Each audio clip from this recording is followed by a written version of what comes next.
Okay, so that music is not what I had in mind to start out, but uh, it's music. So, It works. everybody, sorry, we're gonna say one. I just said it works. Go Yeah, ahead. it worked. Yeah. Everyone, thank you for waiting. Unfortunately, our guest was not able to make it, so a little bit of change of plans. Sometimes things don't work out, but we hope to have Quali on next time. So again, sorry for those who are waiting. We will have her on eventually. Quali, we're waiting. I'm just kidding. Yeah, but hopefully we'll have her on soon. So yeah. That being said, just kind of change gears. Sometimes when things don't work out, it's always good to have a backup plan, and then just think of another idea. So Juan, I'll leave it to you. Thank you so much for coming in clutch for what we're going to discuss in replace of our interview with Quali. So what I'm going to introduce is something that we'd already had an idea of bringing up in this channel. So regarding the Guachichils, my ancestors, there is a very significant historical event that happened after the war ended. Essentially, they were, choosing to abide by the terms of the treaty and assimilating in, but there was one resistance figure that still tried to cause the rest of the Guachichils to rebel again or to try to turn on the Spanish because she saw it that this whole like assimilation process was going to cause like the erosion of Guachichil identity. So this PDF is called "The Visions of a Guachichil Witch." It's a scholarly source, and it goes into an event that happened in the late 1500s. I would say like 1596 or seven or around there. So that's what we're going to dive in today. It's not overly long. We're pretty much just introducing it. We'll read a few pages, and then we'll make another video finishing it up. But it won't be as long as the Bartolome de las Casas logs. That those are like really long, but this one's not quite that long. So, Marcus, if you could share the PDF, we can just go ahead and present it then. Yeah, sure. Sounds good. Yep. Let me go ahead and share that real quick. Just 1 second. Share screen. But this is a good historical event, and there's a lot of interesting interpretations of it that we can go over after we've read through it. This is also a good source for like in the past we've talked about like Spanish genocide of natives, and there's obviously we've covered plenty of that in Bartolome de las Casas' book. However, this also goes into that because they try to do that with the Chichimecas up north. That was their policy, but we'll go into that as we get into the text. But this is an academic source, so if you had to cite that if you were making that assertion, like the Spanish committed a lot of genocide against the natives, and somebody was like being doubtful, like an Hispanista, and they're like, "Well, what are you talking about? You're lying." Of course, Bartolome de las Casas, easy citation, all his whole log right there, his book really just paints a very clear picture. But this also can serve as a good source for this as well. And a lot of Hispanistas again don't know about it because they don't know about a bunch of information in general. But saying so. Without further ado, the Visions of a Guachichil Witch in 1599. So, see, I was right in ballpark. A Window on the Subjugation of Mexico's Hunter-Gatherers by Ruth Behar, University of Michigan. So, go ahead, Marcus. Oh, I thought I was going to say, sorry, I didn't mean to interject. I thought you were going to say it's because I can't read. That too. They probably can't read it. But if anything, I can kick off this first page, and then you can go with the second one, Marcus. Sounds good. So, abstract. On a single day in 1599, an old Guachichil woman was tried and hanged for witchcraft in San Luis Potosi. I descend from this place many times over. The newly pacified northern frontier of New Spain. Using the Spanish encounter with the hunter-gatherers Guachichils as background, this paper provides a cultural analysis of the old woman's visions and prophecies of a new world in which there would be no Spaniards and the Indians would have eternal life. Since Guachichil culture, like that of virtually all the Chichimac groups, was destroyed by the Spanish colonial expansion, this analysis provides a rare glimpse into the Guachichil experience of conquest and one one's aborted effort to inspire a politico-religious revitalization. At the time of the Spanish conquest of Mexico, the Indians known as Chichimecas were the hunter-gatherers and warriors who occupied the immense semi-arid terrain of the northern Altiplano in large dispersed groups. One of the largest of these groups were the Guachichils. South of this desert-like region lay the settlements of the sedentary agricultural peoples of Mesoamerica, another vast culture area with their great temples, politico-religious hierarchies, trade, and cities. In a mere 2 years, Cortes conquered virtually all of central Mexico, bringing under the control of the Spanish crown such varied sedentary groups as the Tlaxcalans, the Mexica, and the Tarascans. which Tarascans would also be Purepecha. That's just another word for them. With the death of Cortes in 1547, this first conquest of Mexico, as Philip Wayne Powell fittingly calls it, came to an end. Afterwards, a much more difficult, costly, and bloody conquest ensued as the Spaniards moved north in their perennial search for riches to the areas occupied by various Chichimeca groups. Unlike their sedentary neighbors in the south, the Chichimecas proved too difficult to conquer, resisting for nearly half a century from 1548 to 1590, the advance of Spanish colonization. This resistance, as viewed from the Spanish perspective, which assumed an imminent right to the northern lands, came to be known as the War of the Chichimecas, C. Powell, 1974. And I've read that whole book with Philip Wayne Powell. It's called Soldiers, Indians, and Silver. You can get it on A-Books. You can get a leather-bound copy. You won't be able to get it off of Amazon. Unfortunately, it's out of print. But you are able to get it off of A-Books, for $35. But I just wanted to re-highlight this part right here. When it comes to the Islanistas, when it comes to, like, the popular narratives, I just find it wild that everybody always focuses on the Spaniards versus the Mexica, right? And as it's saying, in a mere 2 years, Cortes conquered virtually all of central Mexico. But nobody talks about the over 50-year-long war right after that, where they couldn't conquer the Chichimecas. In fact, they did not defeat them militarily. This was a operation in the end where they had to sue for peace because they couldn't overcome them militarily. They just didn't have enough skilled warriors. They were sustaining too many heavy losses. They were a lot of civilians were also being killed because they were trying to go mine and stuff like that. So the caravans would be getting ambushed. The Spaniards tried to engage in really bad tactics, such as like going in and enslaving the Chichimecas, including women and children.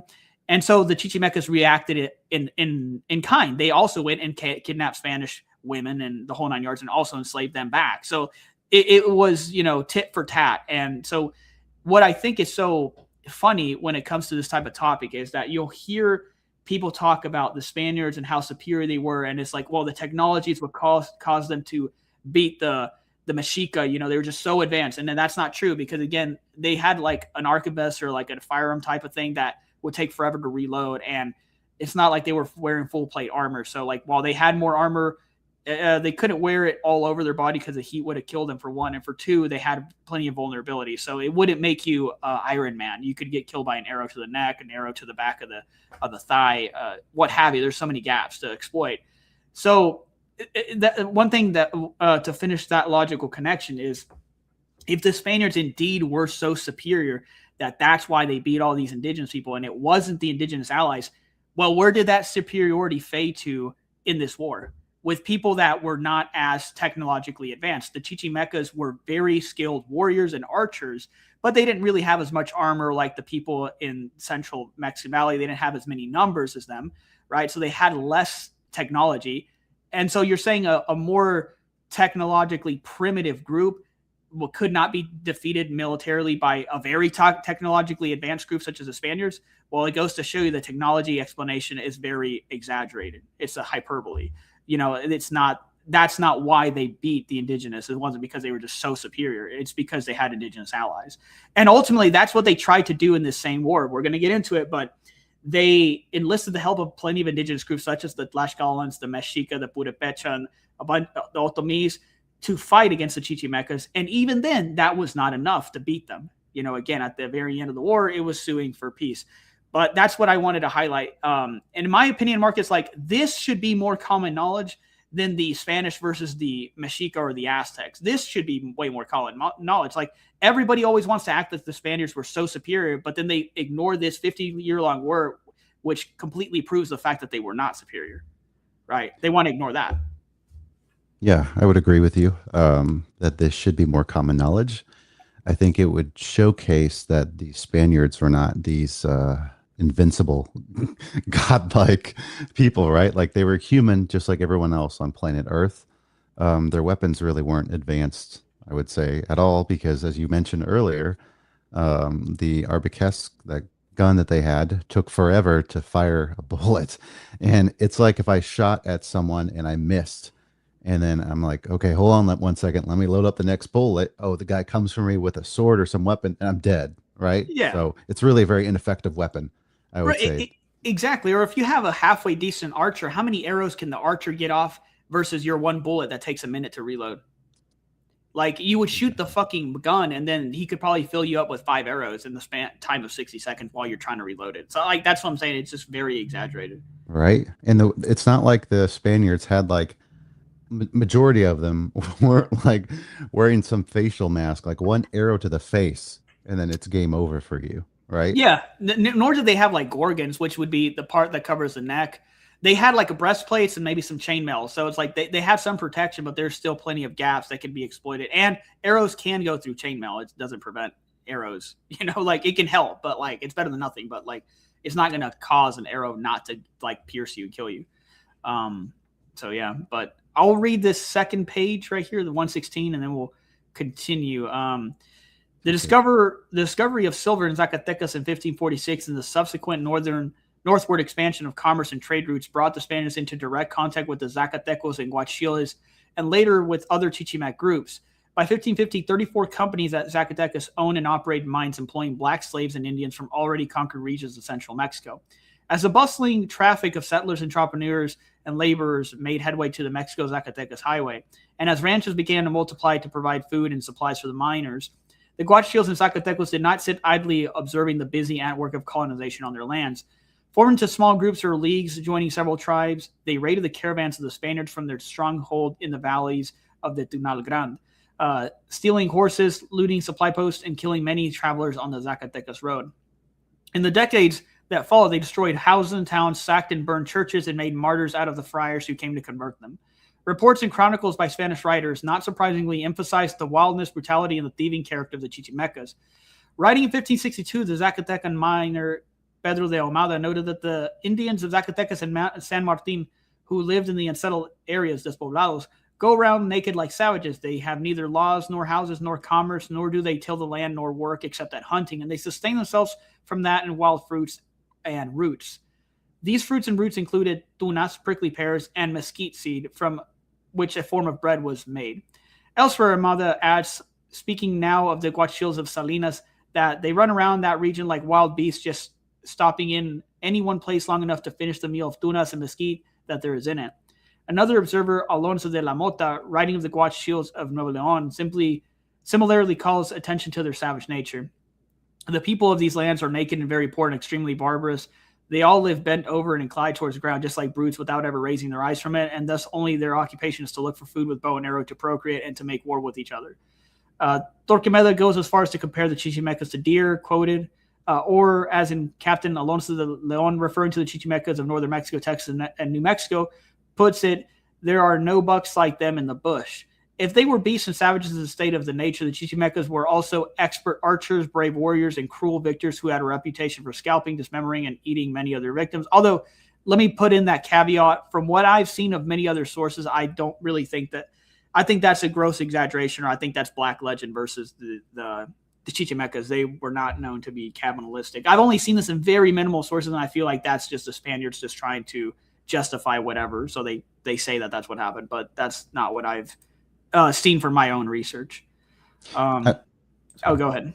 I was just going to say, to add on to that, I feel like the Spaniards made so many things up, like saying that, like, oh, all these native people were cannibals, and then unfortunately those lies get passed down to the Hispanistas that we deal with today, where they're like, oh, all indigenous people were cannibals and they ate each other and they all sacrificed and they were uncivilized people and yada yada yada, right? Yeah. So unfortunately there's a lot of lies that are perpetrated by so-called scholars, right? Even scholars and historians will just use whatever they find that a Spaniard wrote and say this is facts, right? But right. then, I mean, that's the thing. Like, scholarly works are important, but I mean, that doesn't mean scholars are infallible, that everything that they're saying is just facts, So there was black legend versus like the Chichimecas, because they wanted to justify maltreating them, essentially, because their policy was that genocidal policy of like the war of fire and blood. So that's why they would just exaggerate things. They just hated them because they fiercely fought the Spaniards and they killed a lot of them. So, they went as far, like, if I remember, from Soldiers, Indians, and Silver, from Philip Wayne Powell, to call them like devils and like compare them to Satan and stuff like that. yeah, no, you're right. Like, I appreciate you saying that, Juan. Well, I'm glad like channels such as us, right, can bring more truth and bring more light to some subjects such as this that many people aren't either privy to or have heard false information from. Yeah. So Oh, look at this. Highlight this comment that just came in, Mr. Mindtoad. Actually, this is hits the similar vein you just echoed, Marcus. All of your work is paying off. Don't be discouraged. These talks have pushed our issues to the forefront of discussion on social media, so much so that whites are now saying we aren't Latino en masse. This is interesting, and I really appreciate the comment. I was going to say, Marcus, it's like I mentioned that other video that we had recently. Whenever it's come to, like, let's say, not to veer into the topic, because this will be for a future video, like the ICE raids, stuff like that, right? But whenever I've made comments on social media regarding like Latinos or Mexicans, and I'm like, hey, most of us are Native American racially. I swear to you, it was like 5 or 6 years ago that if I did that and a white person saw it, they'd just be like, "What are you talking about? You guys are not Native." And they like we'd have a whole argument in the comment section. Nowadays, I don't get that. They accept it as face value because it seems like that's been disseminated enough online where people have been like, "Oh wait, that makes sense. Oh wait, that is true." So it seems like that's not like an argument nowadays where people are like, "You're not Native racially." Like they accept it. Even white people see it. Like increasingly in social media is what I've seen. They'll accept it. this is why I'm glad we had that video yesterday with our two Chinese guests. They were able to, learn the actual truth that we're trying to convey, not just to the masses, but to in the United States, but around the world. And that is that, we're not some extinct extinct race of people that aren't here, and that bringing up these insulting and also fake how should I say, fake information about us all being cannibals and us all sacrificing and not knowing anything about mining or ores or anything like that. So I think not just us, but other channels as well have been able to convey the actual factual information of who Native people are and what they've done in terms of their technological, agricultural advancements that really isn't told by many Western historians specifically. Yeah. So, And that's the good thing is like also just different sites, like I said, because there's just an increase of content creators. We see it on Instagram, Facebook, TikTok, a lot more of the proliferation of like the indigenous point of view, or at least the counterpoint of view of like, just like I said, essentially like the black legend against indigenous people. I always think that Eastmanistas are massively projecting and coping when they say black legend against Spaniards. It's like, no, you guys have been exalted because of your own propaganda for the last 500 years. So now whenever it's like correcting the narrative and calling out the atrocity you committed, you want to say that it's like, black legend. It's like black legend is what you did to the indigenous people and your fucking telling of the history. yeah, these Hispanistas will always bring up Black Legend stuff, right? Like, oh, Projecting these that's what people, they've done to everybody else. That's been black legend. they'll say the Spaniards didn't kill any indigenous people. They were all friends. We all got along well and sang kumbaya around a nice bonfire. That's basically what their logic is, essentially. Literally, But dude, they act like that's what it was. Like, Fluke Dukes left a comment. Do you know what happened to the American Indian Defense League? So we love those guys. We thought those guys were cool back in the day. They just seemed like they just had like some. I mean, some of them were anonymous, and I believe some of them kind of got like exposed. Like, not that I don't think a lot of them were saying anything necessarily problematic. I mean, again, we were on their channel several times. We liked what they had to say. We agreed on a lot of things. But I feel like their members started falling off one by one, or one of them quit. I know Lakota Guy was the central piece, and eventually he kind of maybe got bullied off the platform or online through one way or another. We really liked Lakota Guy. I don't know he whatever was happened great. to him. Yeah, we don't know whatever happened to him. I mean, I'd always love to talk to Lakota Guy once again or to have him on this channel. I just don't know what ended up happening to him, man. I mean, no idea. Yeah, I would love to know too. He was, a Lakota Native American man that recognized um, our belief and the direction that we wanted to go to make this channel more mainstream and more popular, but in a way for us to get more traction, right? From those that were either unaware or were curious about what we promoted here.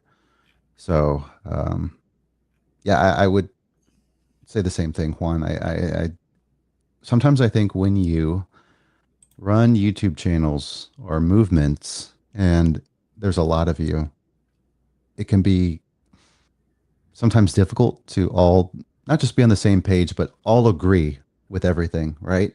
And Yeah. sometimes you may have like quarrels or disagreements and whatnot, but it's always important to just, you know, stay on the path of the direction of why we're all here, right? So this is why I say many times that like despite what we maybe believe in politically, religiously, things like that. Like if you don't believe in God, if you're Christian, if you're Catholic, or even Muslim, you know, any of those faiths, um, and this is specifically for people of native descent, it's important that we all support the same thing, right? And that we all kind of agree that native people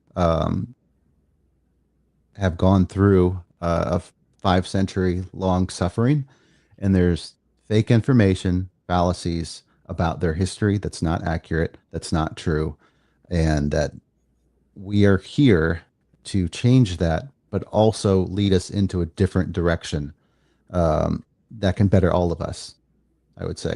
Um, that is the reason why we're all here. This is what it's all about, as I've mentioned in the last video. This is what the channel is all about, and that's how we came into existence. Um, and this is what many people have supported, and will continue with that forever. Yeah. I mean, yeah. Yeah. But yeah, I mean, it's a process. I mean, but I know that it's like everybody in this type of same discourse that is of like mine has caused like changes in the social media space that has diffused to other areas where again, people do realize at least that whole thing of like, oh, well, Latinos, they're native racially or they have a lot of native, and which I think that was something that really needed to be honed in on, like because it seemed like people had just forgotten, even though funnily enough, because I've shown like newspaper clippings before, things of that nature. This was not news to people back in the early 1900s. Like they knew Mexicans were, they called them Indians. They knew that they were Native Americans. Like the reason why after the Mexican American War they didn't add Mexico completely was there was a sizable portion of the U.S. Congress that didn't want like the Indians' blood to pollute the nation or some shit. It was some reasoning such as that. So it's kind of funny how like there's a collective amnesia after like the 1940s. I would say it was more these later generations where people like forgot that type of shit.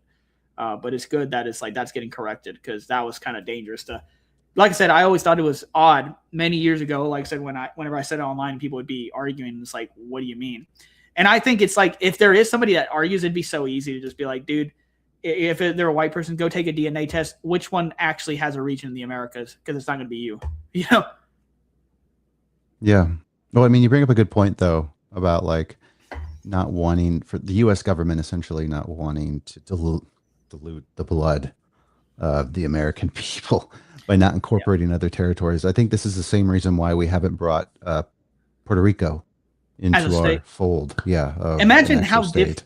we should make a video one day. This would be a cool video topic if we explore that time. If we do some research, get some clippings from that post the Mexican American Civil War, not civil, post American Mexican War, and we explore hypothetical like what would have happened had they added in Mexicans. What was the population then? What was the population of the U.S. then? Like what could have resulted? I think that would be an interesting, just hypothetical video to explore. Maybe that's a good idea for the future. I like that. That would be really good, Juan. I appreciate you bringing that topic up. I think we could definitely make a video of that because I'm sure people have a lot of questions on this whole issue with that and why are things the way they are, right? And why is the issue with Puerto Rico one Yeah. of those? Like, That I too. That could be another video. Like, why haven't we added it as a state? And we could mhm. go down that rabbit hole. Yeah, like I think that most Americans aren't aware that we literally have 5 colonies, essentially, is what they are in a way. People can make the argument that they aren't, but we have 5 overseas territories that our government oversees: Puerto Rico, the U.S. Virgin Islands, Guam, American Samoa, and the Northern Mariana Islands. 5 um, overseas territories. And I could get into why we have that, but I just feel that I think we maybe I discuss it with you one, but or someone else that like if enough people wanted of these five overseas territories wanted to break away and become their own country, wanted freedom and democracy for themselves to govern because they felt that they're the rightful owners of their own territory, even if over like 50% wanted that, it would be us in the United States, our government, that would make the final call, right? So Yeah. that, in my worldview, is essentially neo-colonialism. And don't forget, there's other countries too that also have overseas territories: France, Britain, Netherlands, and I'm sure it's the exact same way. Even Greenland right now, which has been in the news for some time, that big island. Oh, it's island, Greenland. Yeah, well, it's called that big continent, not continent, but piece of land that exists right now. That President Trump has been saying, "Oh, that's going to be ours," and then we should take it from Denmark, which Denmark is one of the European countries that has an overseas territory, which is Greenland. Yeah. Even though there's already indigenous people living there, right? Many of those people don't want to be a part of us, and they don't want to be a part of Denmark. They want to be their own country. But I think Denmark is the one that makes the final call, maybe. But they also want independence. And why can't they have it now? It's because they have to go through all these checks and balances and rules and laws and yada, yada, yada, right? Again, neocolonialism. That Yeah. is what that's about. Anyway, we get too much into things and I go into random tangents. Oh yeah, it's all good. I would say to round this off because at the end of the day I'm a little bit more crunched for time. Let's read one more page. We'll react and then we can wrap it up for this one. The next time we go over this document, guys, we'll be able to finish the rest of it. It's not even that long, but today we just had some, a series of like unforeseen events. Essentially, is what happened. So, but this was still a really productive conversation. I thought this was still really good. So, Yeah. But continuing on for the 117, we'll leave off at 118. The Chichimecas and especially the Guachichils of Tunal Grande, today the central region of San Luis Potosí, were greatly feared both by the Spaniards and by the sedentary Indians who came north with them to work in the newly founded mines and ranches. The Guachichils, who got their name from the red feather headdresses they wore, painted animal figures on their bodies when they went to war and were so frightening, thus adorned, that they even scared mules. Yet, though these warriors inspired fright, Spanish miners and ranchers increasingly began to express annoyance in their petitions to the authorities. In the last decades of the 16th century, as it became clear that the miners were rich and the land well suited for herding, the Chichimecas were no longer seen merely as cruel savages. They became obstacles in the landscape, like trees that had to be cut to clear a path, standing in the way of Spanish political and economic expansion. A petition sent to the Viceroy of New Spain in 1582 by a group of cattle ranchers settlers living on the Chichimec frontier gave unabashed voice to this view of the Chichimecas as a bothersome presence. One witness complained that said Indians have taken and occupied much land in the very best of New Spain, where he knows and has news that there are many mines for which no benefit is drawn because of fear of said Indians. Another spoke of how the lands said Indian raiders possess and have are many and are of great importance, mines as well as fertile lands for the fields and ranches with much water for irrigating and a very good climate for populating pueblos of Spaniards. The annoyance of the settlers then stemmed from their perception that such a barbaric people as the Chichimecas were occupying land that was the very best of New Spain, land that should properly have served for pueblos of Spaniards. It was the audacity of these Indians that was appalling, the way they carried on without shame, in the words of yet another witness. Given the desire to weed the Chichimecas out of the landscape once and for all, most Spanish settlers frankly proposed genocide as a solution. Here we go, Hispanistas. Look at this section. Proposed genocide as a solution. This was the basis for the policy of the war by fire and blood, guerra a fuego y sangre, which was pursued vigorously from the 1560s until the 1580s, so 20 years of this genocidal policy.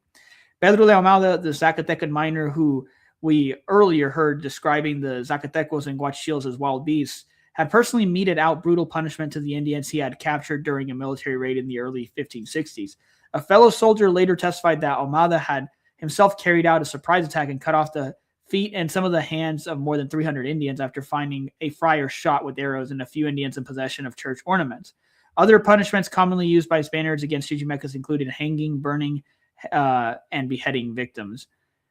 So we'll leave off there at 118, and it'll basically start off immediately more so about this policy of war and fire and blood. And later, the document will basically talk about how this was fruitless. It wasn't enough to beat them militarily, despite the fact that they went to that length. It was not enough. So, but again, this right now establishes another source about like the genocide that we talk about. You know, people, like I said in the past, we've just had a lot of Hispanistas say that, oh, the genocide just doesn't, this it never happened. There was no genocide against it. Only the British did it. Only the British, you know?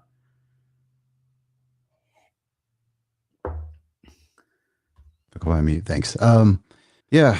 You bring up another good point, and people always say only the British did this, right? Only the British enslaved people and destroyed the lives of native people and killed them in mass, right?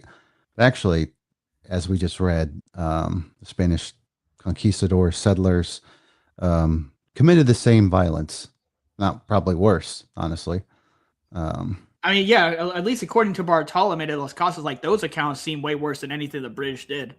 Period. I mean, but of course, those logs are not as like widespread in like knowledge. Like most people don't know about those logs so much. I feel like every classroom in Latin America should force every student to read those logs.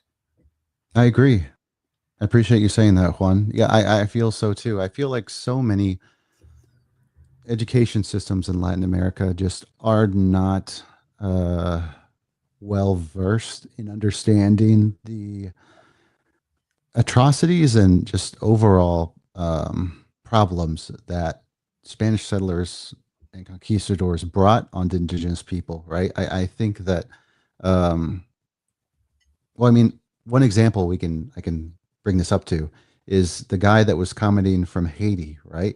He said that he left a YouTube comment. I don't know if it's still there, but he said like, oh, indigenous people weren't genocided at all on the Caribbean islands. Like, dang, like, is your education system that defunct? Is it that terrible? Right. I mean, again, like that's preposterous. If that were the truth, and the guy would look indigenous, he wouldn't look African. The reason they get Haiti, they look like that is just because that's all that was brought, because the original inhabitants were all killed off. We're all killed off by conquistador settlers and whatnot. Yeah, if there was no genocide, then he would look like a Mexican, or he would look like you, Marcus. He'd look like a Peruvian. He'd look very indigenous if that were not the case. Right. And this is the problem overall, I would say, in many countries, unfortunately, right? But I think that us and many other YouTube channels are making a lot of headway in bringing light to this topic that has not been told the truth by many educators, many historians, and even archaeologists and other professions that think that they know what they're talking about when they're talking about indigenous people, native people, and the history during the times of New Spain. And yeah, Juan, I hope that can happen one day. One day it will, where every classroom in Latin America can have this understanding. Yeah, 100%. I mean, I'm glad, like I said, we cover this type of stuff on this channel.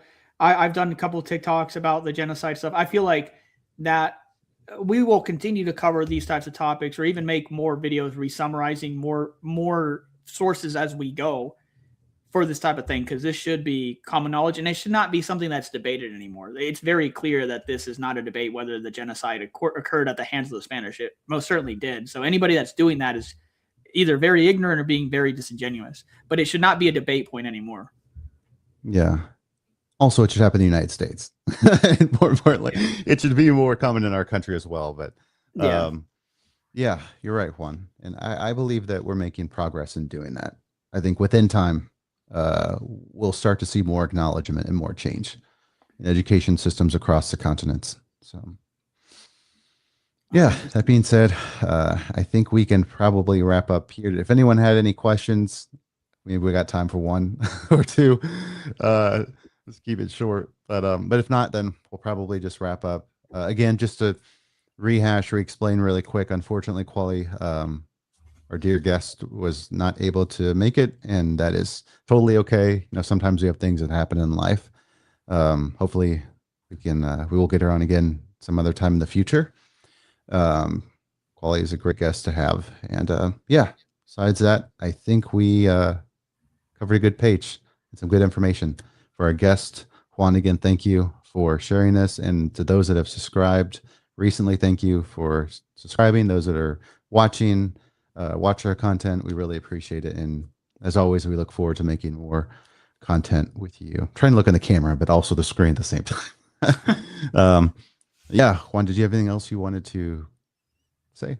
No, I was just gonna say thank you guys for everything. We'll keep making more videos, and if you're an Eastbadista, go fuck yourself. One of these days, I'm gonna. No, I try to keep things, as I've said, PG. But I think over time, I think all the frustrations that have accumulated in my life with this and these events, and the suffering that continues to go purposely unnoticed. I'm going to be more open with my opinions and my views on certain things. So maybe I'll use some swear words. That would be good, man. Yeah. Yeah. Yeah. But yeah, thanks team ownership, and thanks for everyone for the comments. Yeah, I know we'll wrap up here. So again, just stay tuned to more content, and yeah, till next time. See you guys. Adios.